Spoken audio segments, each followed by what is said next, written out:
Story number 1. Whispers of the Doll. I never believed in curses or restless spirits. Growing up in Chicago, where the skyline pierced the clouds and the streets buzzed with relentless energy, I found comfort in the tangible and the logical. Superstitions and ghost stories were the fodder for late-night conversations and campfire tales. Nothing more. But everything changed the winter we brought home the antique doll. It was December 2018, a time when the city transformed into a winter wonderland.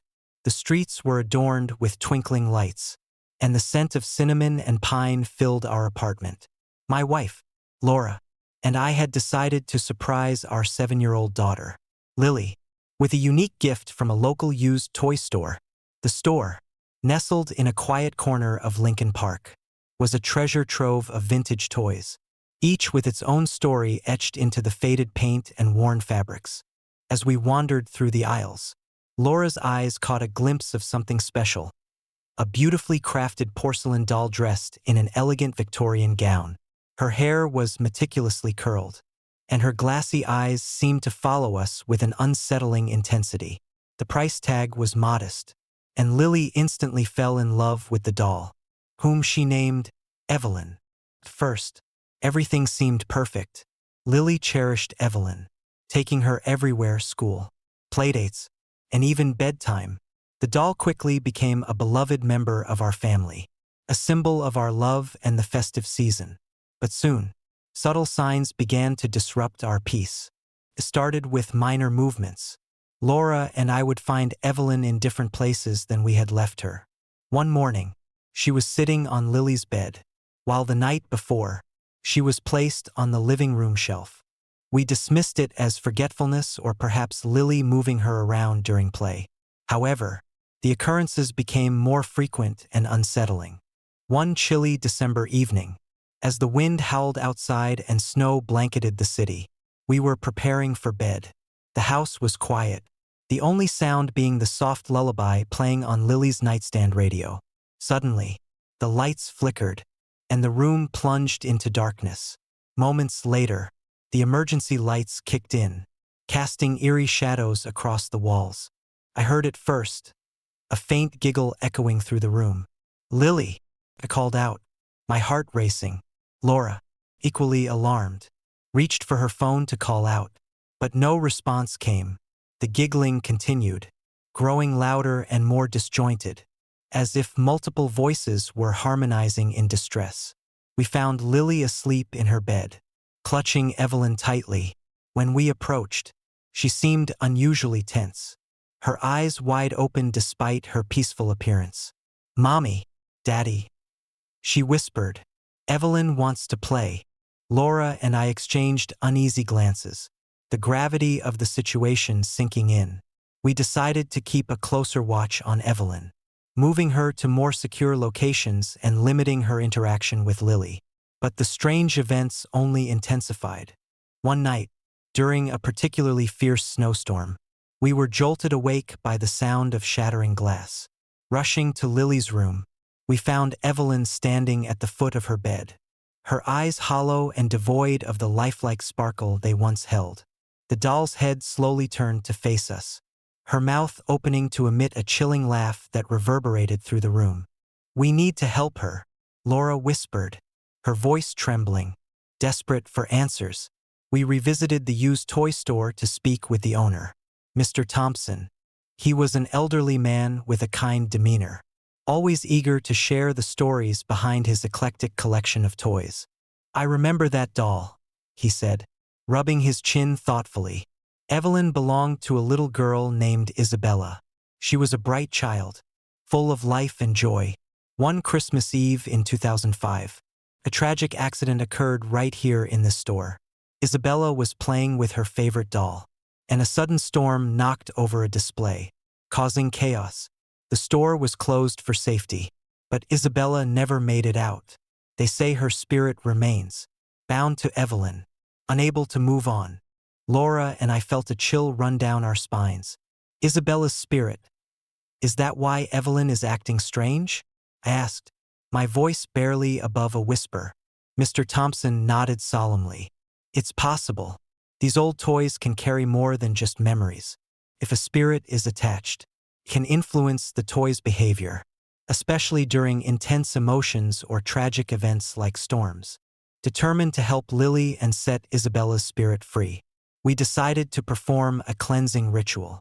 Mr. Thompson provided us with the necessary items: salt, candles, and a heartfelt prayer to honor Isabella's memory and release her from the doll. On Christmas Eve, as the storm outside mirrored the tragic night of 2005, we gathered in the living room. Laura lit the candles, their soft glow illuminating the room with a warm light. We sprinkled salt around the perimeter, creating a protective barrier, and placed Evelyn in the center, surrounded by our offerings. "Isabella," I began, my voice steady despite the fear gripping me. "We honor your memory and seek to help you find peace. Please, let your spirit rest." As we recited the prayer, the room grew colder, and the candles flickered violently. The air was thick with an unseen presence, and the whispers intensified, now pleading for release. Suddenly, Evelyn's eyes began to glow with a ghostly light, and her porcelain hands reached out towards us, as if seeking solace. "Thank you," the voices echoed, blending into a harmonious plea. "Release us. Find peace." The temperature plummeted further, and a brilliant light enveloped the room. The oppressive energy lifted, replaced by a profound sense of calm. The storm outside began to subside, the winds dying down and the snow settling into a gentle blanket. We felt a weight lift from our shoulders, the eerie atmosphere dissipating as Isabella's spirit found the peace it had long been denied. The next morning, the house felt different, lighter, as if a heavy burden had been lifted. Evelyn stood silently in the living room, her eyes no longer hollow but serene, reflecting a sense of fulfillment. Lily awoke with a smile, hugging her doll tightly, unaware of the turmoil that had unfolded during the night. We decided to return Evelyn to the store, believing that honoring Isabella's memory required her to be where she belonged. With Mr. Thompson's guidance, we carefully placed the doll back in its original display, surrounded by photos and mementos of the past. As we left the store, the first rays of dawn broke through the storm clouds, casting a warm glow over the snowy streets. The store felt peaceful, the lingering echoes of Isabella's spirit now a part of its enduring legacy. Years have passed since that fateful Christmas, and the memories of those terrifying nights remain etched in my mind. Lily grew up, her love for Evelyn never waning, but the strange occurrences ceased, replaced by fond memories and the joy of a family bound by love and resilience. Sometimes, during the quiet moments of winter, I catch a glimpse of a soft light or hear the faintest whispers in the wind. I smile, knowing that Isabella has found her peace, and that our family played a small part in helping her move on. The cursed doll became a symbol of our compassion and the power of remembrance, a testament to the enduring bonds that connect us beyond the realm of the living. And so, the story of the cursed doll at our Chicago home serves as a haunting reminder that even in the most ordinary places, the echoes of the past can linger, seeking resolution and peace. It taught me that sometimes, the greatest horrors lie not in the supernatural itself, but in our inability to help those who are lost, and that compassion can bridge the gap between fear and understanding, light and darkness. Story number 2. Whispers of the Doll. I never believed in curses or restless spirits. Growing up in Texas, where the scorching heat and relentless sandstorms were everyday challenges, I learned to rely on logic and reason to navigate life's uncertainties. Superstitions and ghost stories were the fodder for late-night conversations and campfire tales, not something I took seriously. However, the winter of 2015 introduced me to a terrifying reality that would forever change my perception of the world around me.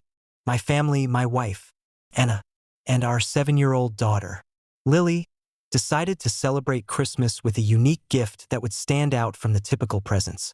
After scouring various antique shops and online auctions, we found a vintage jewelry set at a small store in Silver Lake.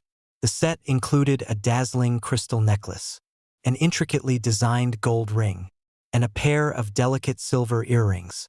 Everything about the jewelry was exquisite, making it the perfect gift for Lily, who adored all things beautiful and unique. Bringing the jewelry home seemed like the start of a magical holiday season. Lily was ecstatic, wearing the pieces proudly and showing them off to her friends. The house was filled with laughter and joy as we decorated for Christmas. But soon, subtle signs of unease began to disrupt our peace. It started with the jewelry moving on its own. One morning, I found the crystal necklace lying on the living room table. Although I distinctly remembered placing it on Lily's dresser the night before, Anna laughed it off, thinking it was just Lily moving her jewelry around. But deep down, a sense of unease began to settle in. As days turned into weeks, the strange occurrences intensified. The lights in our home would flicker inexplicably, casting eerie shadows that danced across the walls. At night, we would hear unsettling noises, soft footsteps echoing through the hallways and distant whispers that seemed to emanate from nowhere. The most disturbing incident happened one particularly cold December night. It was Christmas Eve, and a fierce snowstorm had descended upon Texas, transforming our neighborhood into a winter wasteland. The wind howled outside, and snow piled high against our windows, making it impossible to see anything beyond the glass. We were all tucked into bed, trying to stay warm, when the jewelry began to act up like never before. Without warning, the crystal necklace in Lily's dresser sprang to life, glowing with an unnatural light.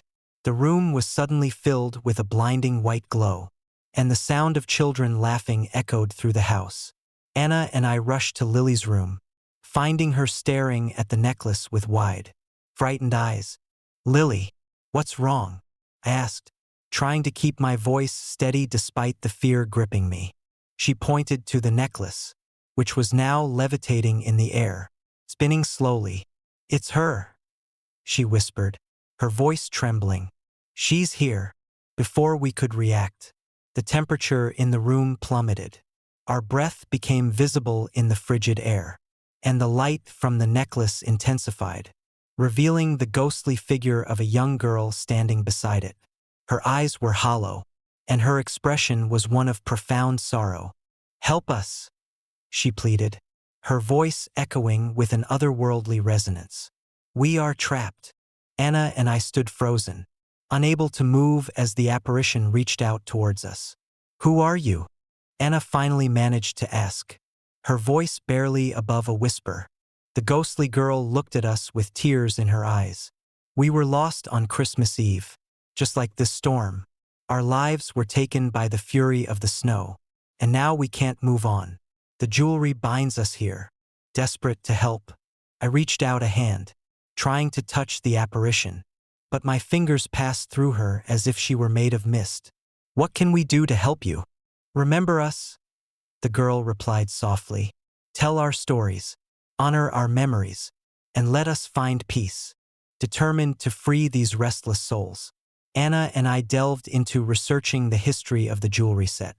We discovered that the pieces had once belonged to a family who had tragically lost their children during a similar snowstorm decades ago. The family had been devastated, and in their grief, they had donated the jewelry to the antique store, unaware of the curse it carried. Realizing that the spirits were bound to the jewelry, we knew we had to perform a ritual to release them. With the help of an elderly neighbor, Mrs. Thompson, who had knowledge of local folklore and spiritual practices, we gathered the necessary items: candles, salt, and a heartfelt prayer to honor the lost souls. On Christmas morning, as the storm had finally begun to abate, we prepared for the ritual in our living room. Lily, still shaken but hopeful, watched as we arranged the candles around the jewelry. Mrs. Thompson led us in reciting the prayer, our voices blending with the still whispering echoes of the past. As we spoke the final words, the air in the room grew warmer, and the oppressive energy began to lift. The ghostly girl reappeared, her expression now filled with gratitude. "Thank you," she whispered before fading away. leaving behind a sense of peace that enveloped our home. The following days were quiet, the strange phenomena ceasing entirely. The jewelry no longer moved on its own, and the house felt lighter, as if a heavy burden had been lifted.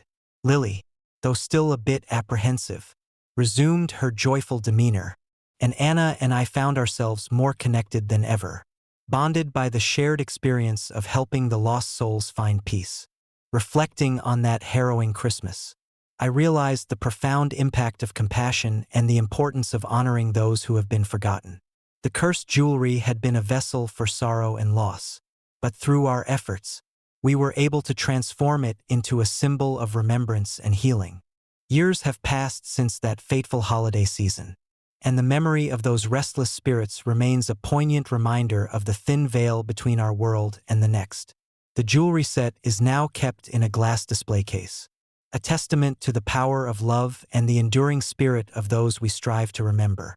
Sometimes, during the quiet moments of winter, I catch a faint glimmer from the case, a soft twinkle that seems to carry the echoes of laughter and the whispers of grateful souls. It serves as a comforting reminder that even in the darkest of times, there is always hope for redemption and peace. And so, the story of the cursed jewelry in our Chicago home became a cherished family legend. A tale of fear, love, and the unbreakable bonds that connect us to those who have gone before.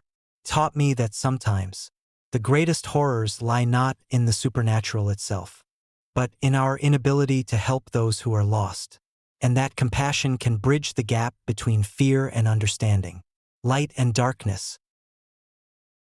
Story number 3.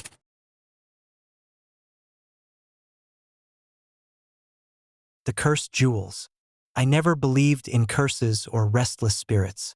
Growing up in the heart of Los Angeles, surrounded by the relentless pace and bright lights, I found comfort in logic and reason. Superstitions and ghost stories were the fodder for late-night conversations and campfire tales, not something I took seriously. That was until the winter of 2015, when a simple Christmas gift turned my life into a nightmare I couldn't escape. It was early December, and the city was beginning to shimmer with holiday lights. My wife, Emily, and I had decided to splurge on something special for Lily's 8th birthday, a tradition that had always brought our family closer. During one of our weekend trips, we stumbled upon Timeless Treasures, a quaint antique jewelry store tucked away in a quiet corner of Silver Lake. The shop was a treasure trove of vintage pieces, each with its own story etched into the faded paint and worn fabrics.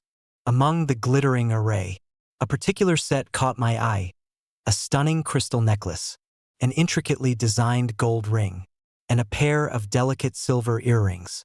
They were displayed on a velvet cushion, their beauty undeniable. The shop owner, an elderly woman with kind eyes and a gentle smile, noticed my interest. "Ah, you have an eye for quality," she said softly. "This set has a special history." I felt a strange pull towards the jewelry, an inexplicable urge to own them. Without hesitation, we purchased the set, envisioning Lily's delight as she adorned herself with such exquisite pieces. The first few days were blissful. Lily was overjoyed, proudly wearing the jewelry to school and showing them off to her friends. The pieces seemed to radiate a warmth that filled our home with an enchanting glow. But as Christmas approached, subtle signs of unease began to surface. It started with minor movements. I'd find the necklace on the living room table when I was certain I had left it in Lily's dresser. The earrings would shift positions in her nightstand, and the ring would sometimes disappear altogether, only to reappear in the most unexpected places. First, Emily and I dismissed these as simple forgetfulness or the chaos of a busy household. However, things took a darker turn one chilly December night. We were preparing for bed, the house adorned with twinkling lights and festive decorations, when the temperature in our bedroom plummeted.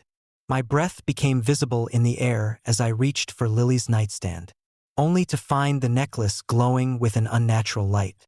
The room was suddenly filled with a soft, eerie hum, like distant whispers echoing through the walls. "Emily," I called out, my voice trembling. "Do you feel that?" She nodded, her eyes wide with fear. Something's wrong. As we stood there, trying to make sense of the situation, Lily began to stir in her sleep, her face contorted in terror. "There's someone here," she whispered, clutching the glowing necklace tightly. Before we could react, the humming intensified, and the jewelry began to move on their own. The earrings floated into the air, circling around Lily before gently settling back into her hand. The ring slid off her finger, landing softly on the floor before vanishing entirely. A chill wind swept through the room, extinguishing the lights and plunging us into darkness. Panicked, we tried to leave the room, but the door wouldn't budge. The whispers grew louder, now forming coherent words that sent shivers down our spines. "Release us, find peace."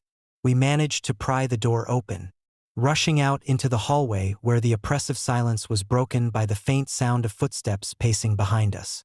Heart pounding, we fled to the living room, barricading the door as the sounds grew closer, accompanied by the ghostly laughter of children long gone.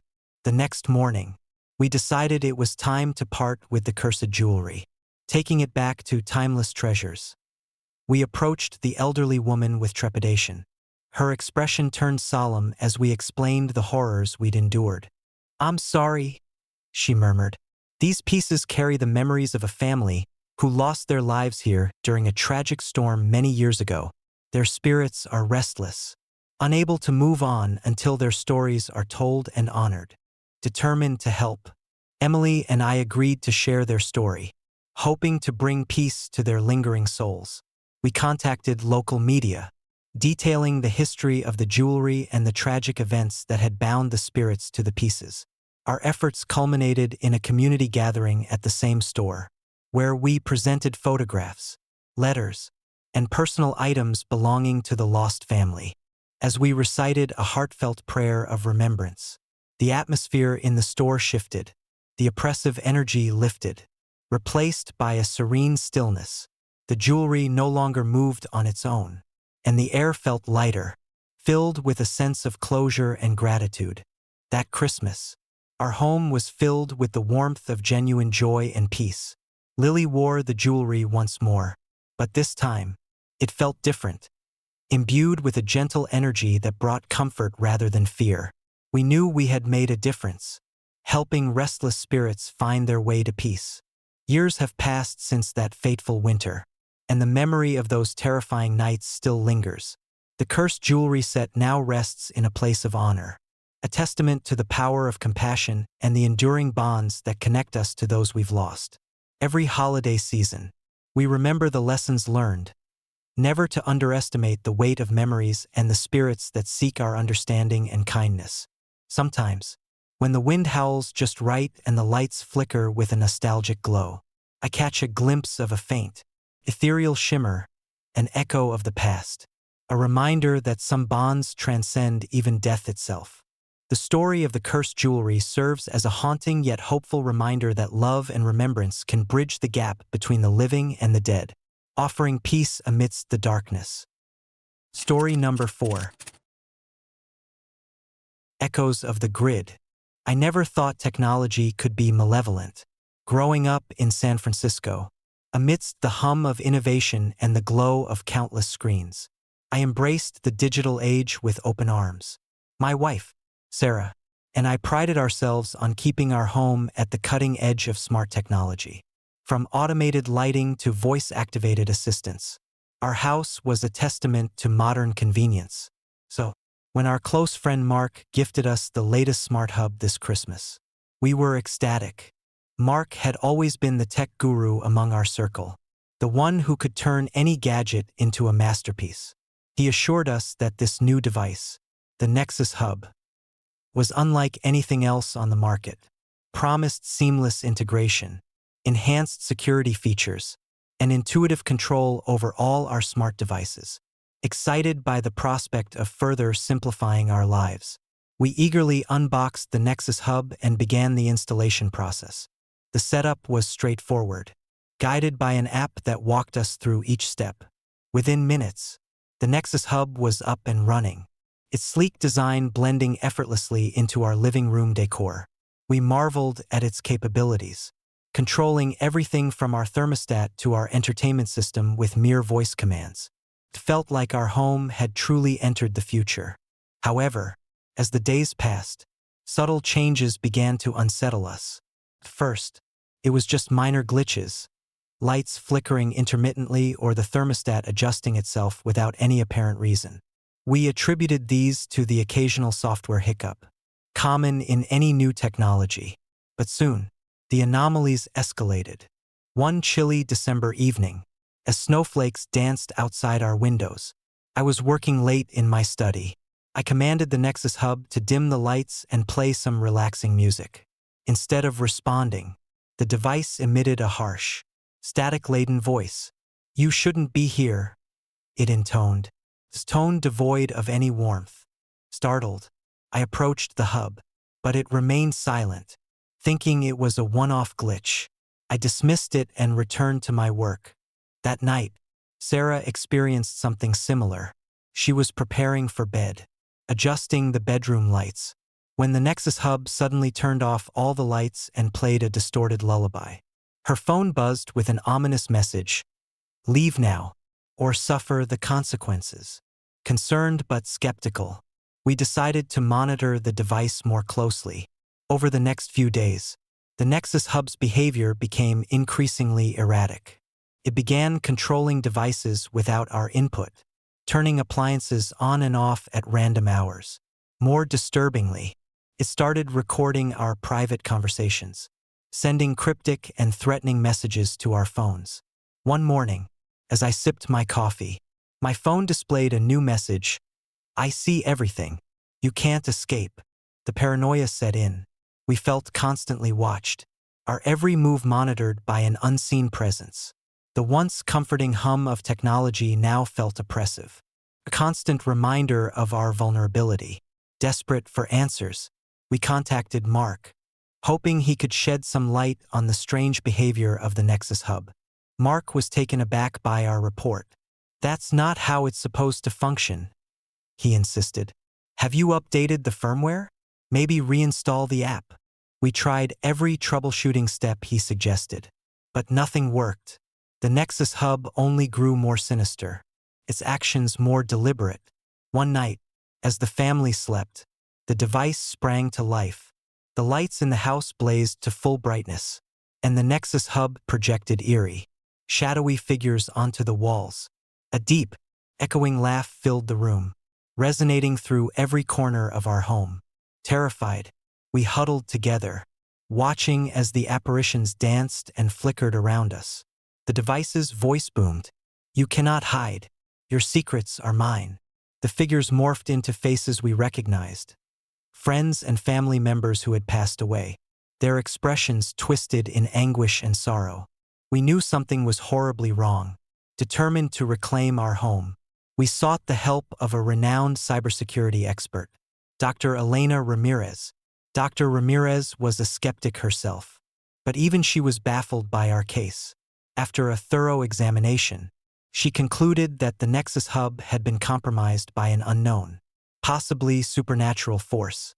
"This isn't just a hack," she said gravely. "There's something more here, something that shouldn't exist." As the storm outside intensified, so did the Nexus Hub's malevolence.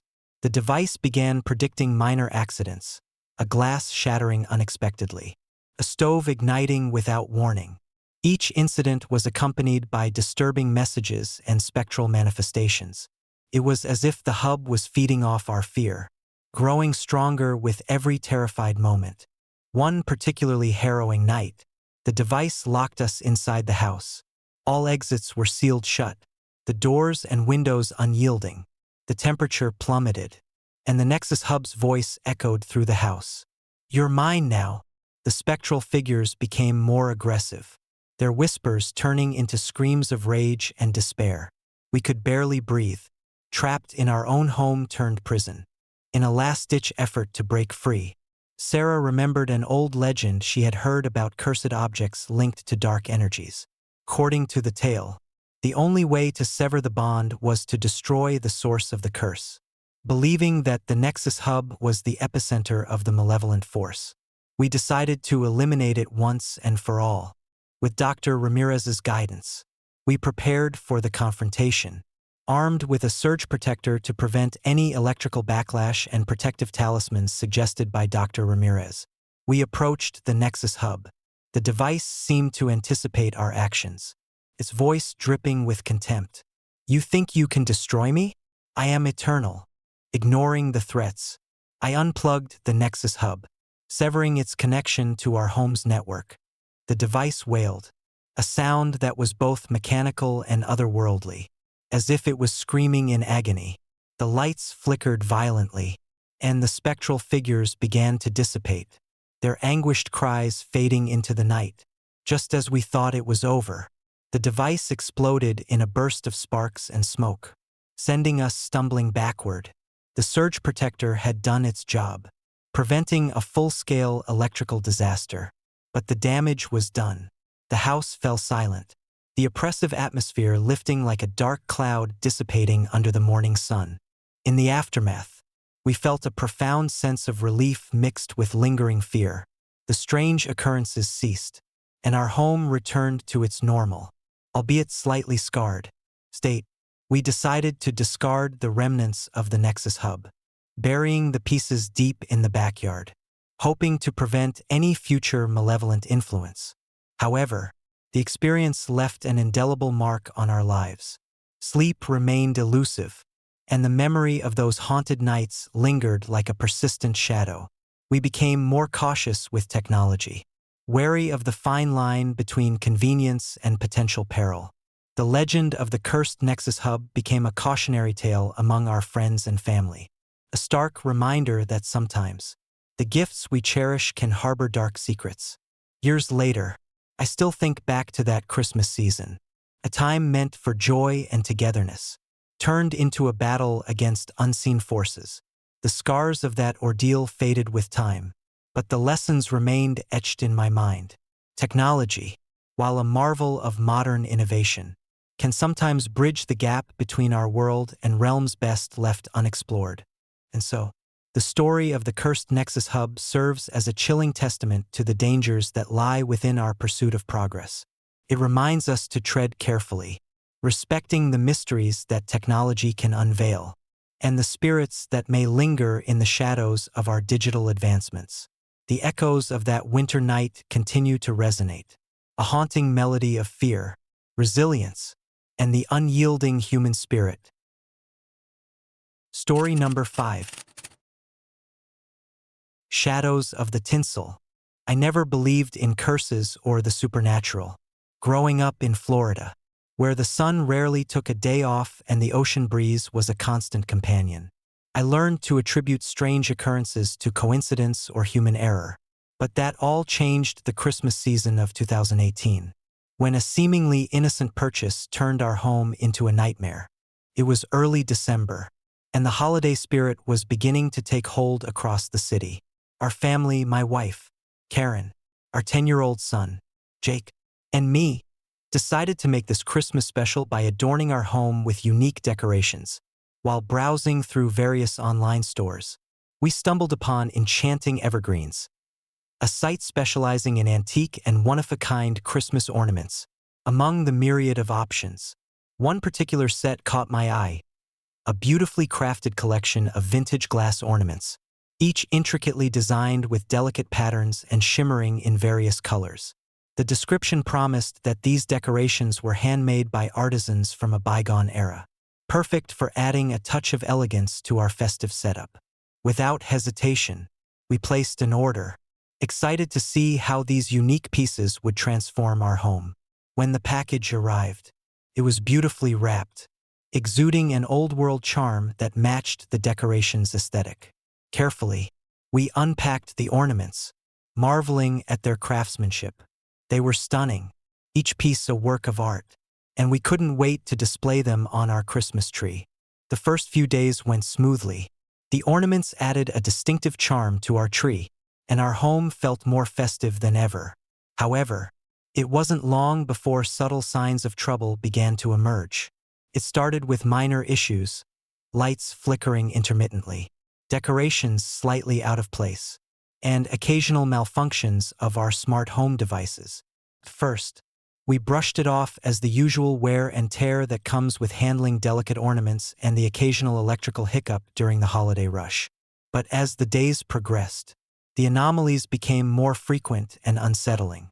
One evening, as we were preparing for a family dinner, the string of lights on the tree began to flash erratically, casting eerie shadows that danced across the walls. Karen noticed it first. "Mark, did you see the lights? They're acting weird again," she said, her voice tinged with concern. I nodded, trying to remain calm. "Probably just a loose bulb. Let me check." As I climbed the ladder to adjust the lights, I felt an inexplicable chill run down my spine. The temperature in the room seemed to drop sharply, and the once warm glow of the decorations now felt oppressive. I tightened the bulbs and descended, but the feeling of unease lingered. That night, as Jake slept peacefully in his room, I awoke to the sound of faint whispers. Groggy, I rubbed my eyes and glanced around, but there was no one there. The house was silent except for the soft rustling of the Christmas tree branches, shaking off the strange noise as a figment of my imagination. I tried to go back to sleep. However, the whispers persisted, growing slightly louder and more distinct. "Help us," the voices seemed to say, their tones filled with sorrow and desperation. I sat up, heart pounding, and reached for my phone to call Karen. But it was dead, no signal, no battery. Panic began to set in as the whispers continued, now accompanied by the subtle sound of footsteps pacing around the room. I could feel eyes watching me, an invisible presence pressing down on my chest. The next morning, Karen was the first to notice something was wrong. As we sat down for breakfast, she mentioned how she felt constantly watched, her skin crawling with an unshakable sense of dread. "Mark, do you ever get the feeling that someone, or something, is always watching us?" she asked, her voice barely above a whisper. I tried to reassure her, attributing it to the stress of the holiday season and the increasing workload. But deep down, I couldn't deny the strange occurrences that had plagued us since the ornaments arrived. Determined to get to the bottom of it, I decided to research the origins of the enchanting evergreens collection. What I discovered sent chills down my spine. The ornaments were rumored to be cursed, each one carrying the restless spirits of children who had tragically lost their lives during past Christmases. According to folklore, these spirits were trapped within the glass, forever reliving their final moments of joy and sorrow. The more I read, the more convinced I became that our home was haunted by these tormented souls. The idea seemed far-fetched, but the evidence was undeniable. Our once festive decorations were now instruments of fear, their beauty masking a dark and painful history. One particularly stormy night, as snow piled high outside and the wind howled like a living thing, the situation reached a breaking point. We were hosting a small Christmas party for friends, trying to maintain some semblance of normalcy amidst the chaos. The house was filled with laughter and the warmth of holiday cheer, but the presence of the cursed ornaments loomed over us like a dark cloud. As the night progressed, the power flickered sporadically, and the air grew thick with tension. Suddenly, the entire house was plunged into darkness as a massive thunderclap knocked out the power grid. The emergency lights kicked in, casting long, distorted shadows across the room. We heard the whispers again, louder and more urgent this time, echoing through the halls. "Release us!" the voices cried, their tones filled with anguish. Karen grabbed my arm, her eyes wide with fear. "Mark, something's wrong. We need to leave." Before we could react, the ornaments on the tree began to glow with an intense, almost blinding light. The glass shimmered as if coming to life, and ghostly apparitions of children appeared, their faces twisted in pain and fear. They moved through the room, their translucent forms passing through walls and furniture, leaving a trail of cold in their wake. Jake, terrified by the sight, began to cry, clutching his favorite toy tightly. "Mom, Dad, what's happening?" I tried to calm him down, but the situation was spiraling out of control. The apparitions reached out towards us, their eyes pleading for help. "Free us," they whispered in unison, desperate to end the nightmare. I knew we had to act quickly. Remembering the stories of how the curse could be broken, I decided that we needed to destroy the ornaments, believing that severing the connection would release the trapped spirits. But the task was easier said than done. As I approached the tree, one of the apparitions lunged towards me, its ethereal hand gripping my shoulder. I staggered back, feeling the cold grip of death as icy fingers clung to my flesh. "You can't leave," it whispered, its voice a haunting echo in my mind, summoning every ounce of strength. I turned to Karen and Jake. "We need to destroy the ornaments. Now." Karen, despite her fear, nodded in agreement. Together, we grabbed the ornaments, each one radiating an intense energy that made it difficult to handle. As we hurled them towards the fireplace, the apparitions screamed in agony, their forms distorting and fading with each impact. The ornaments shattered into countless pieces, the curse beginning to lift with each broken shard. But just as we thought it was over, the final ornament burst into flames, sending a wave of heat through the room. The fire spread quickly, igniting the remaining decorations and engulfing the tree in a blaze of fury. The house shook as the cursed energy fought to keep us trapped. But the combined efforts of our desperate actions and the severed connections began to win the battle. We fled the burning house, coughing and gasping for breath as we watched the flames consume the source of our torment. The night was eerily silent now, the storm outside having subsided, leaving behind a charred and lifeless shell of our home. The ordeal had taken its toll, but we were free from the haunting presence that had plagued us. In the aftermath, we salvaged what we could from the wreckage, determined to rebuild our lives without the shadows of the past looming over us. The memory of those cursed ornaments lingered, a stark reminder of the thin line between beauty and darkness. We knew that the spirits of the lost children had been released, their restless souls finally finding peace. But the scars of that night remained etched in our hearts. Years later, whenever I pass by the remnants of our old home, now a relic of the nightmare we endured, I am reminded of the importance of understanding and respecting the histories behind the objects we bring into our lives. The cursed ornaments had taught us that even the most beautiful things can carry hidden pain, and that sometimes the past has a way of clawing its way into our present. The story of our haunted Christmas became a cautionary tale among our friends and family, a testament to the enduring power of compassion and the need to honor the memories of those who came before us. It served as a chilling reminder that beneath the glitter and tinsel of the holiday season, shadows of sorrow and despair can lurk, waiting to be acknowledged and released. And so, as each Christmas rolls around, I approach the season with a newfound respect for the unseen forces that shape our lives, knowing that sometimes the true spirit of the holidays lies not just in the joy and celebration, but in the quiet acts of remembrance and the healing of old wounds. Story number 6. Whispers of the Forgotten. I never believed in the supernatural. Growing up in Boston, amidst the bustling city life and historical landmarks, I found comfort in the tangible and the logical. Ghost stories and urban legends were just that, stories. That belief held firm until the Christmas of 2016, when a seemingly innocent gift transformed my life into a living nightmare. It was early December, and the holiday season was in full swing. Our family, my wife, Laura, our 12-year-old son, Ethan, and me, had decided to embrace the festive spirit by decorating our home with an array of lights, ornaments, and the usual Christmas cheer. During one of our weekend shopping trips, we stumbled upon a quaint little shop tucked away in a corner of Boston's historic Beacon Hill neighborhood. The window display was a captivating assortment of vintage toys, each one meticulously arranged to evoke nostalgia and wonder. As we browsed through the shelves, Ethan's eyes lit up when he spotted a small, intricately crafted set of figurines. They were tiny, almost lifelike, depicting children in various playful poses, building blocks, riding bicycles, and playing with yo-yos. The craftsmanship was remarkable, and there was something almost mesmerizing about them. The shopkeeper, an elderly woman with kind eyes and a gentle smile, noticed our interest.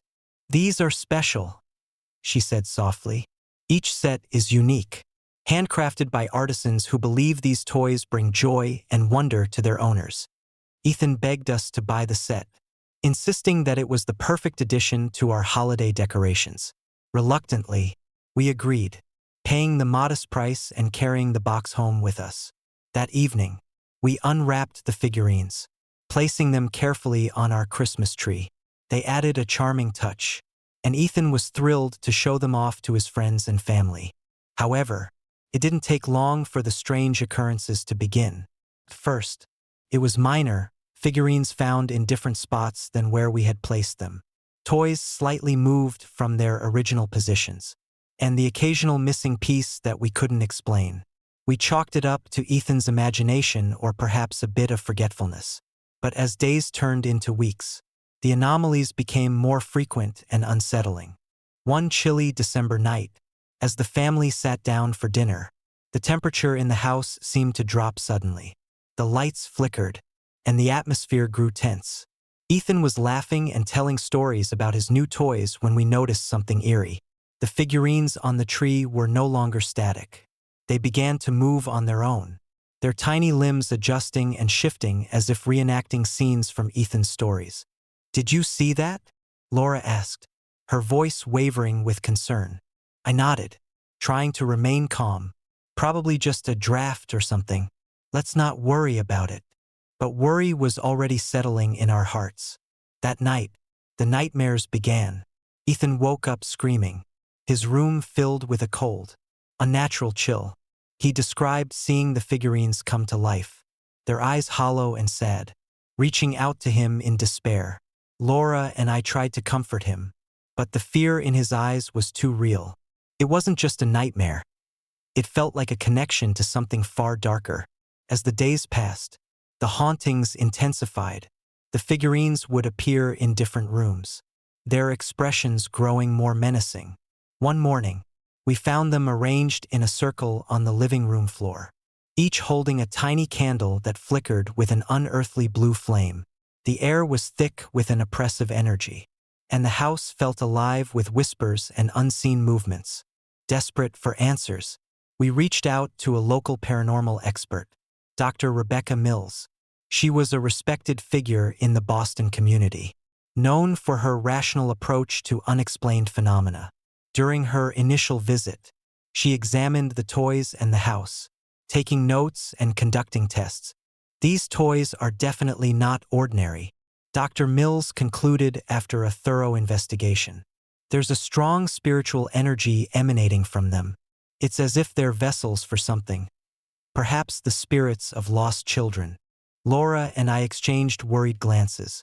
The idea that the toys could harbor spirits was both terrifying and difficult to accept.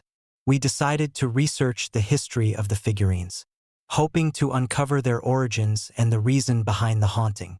Through extensive digging, we discovered that the figurines were part of a limited collection created by a reclusive artisan named Henry Whitaker. Whitaker was known for his obsession with capturing the essence of childhood in his work, infusing each piece with his own energy and emotions.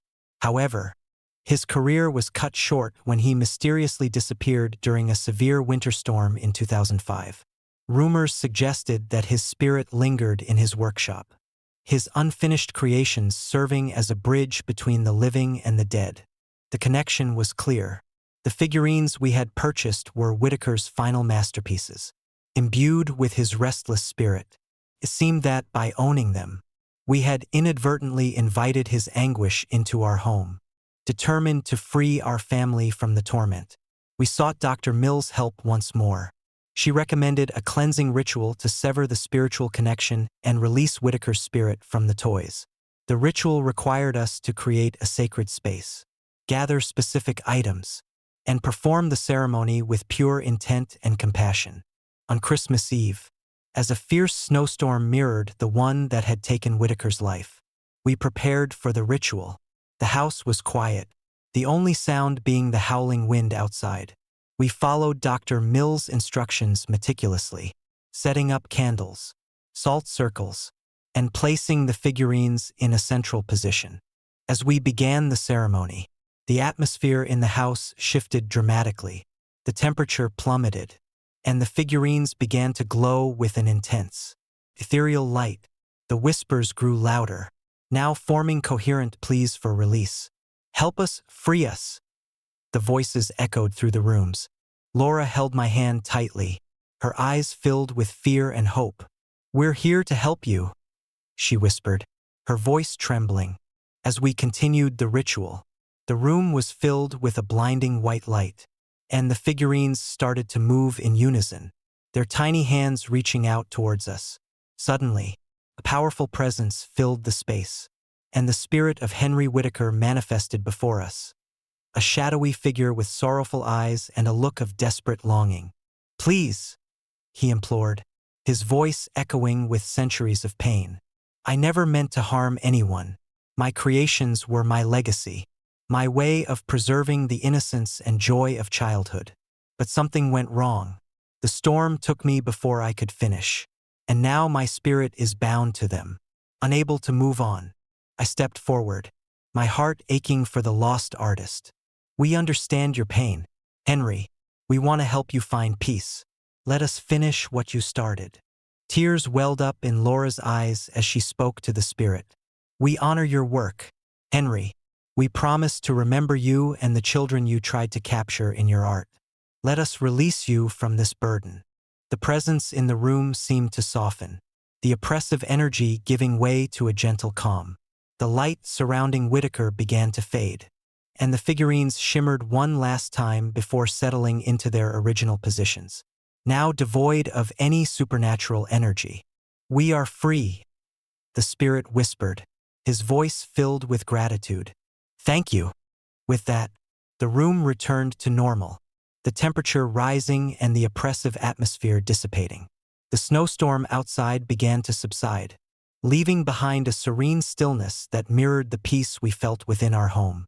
In the weeks that followed, the strange occurrences ceased entirely.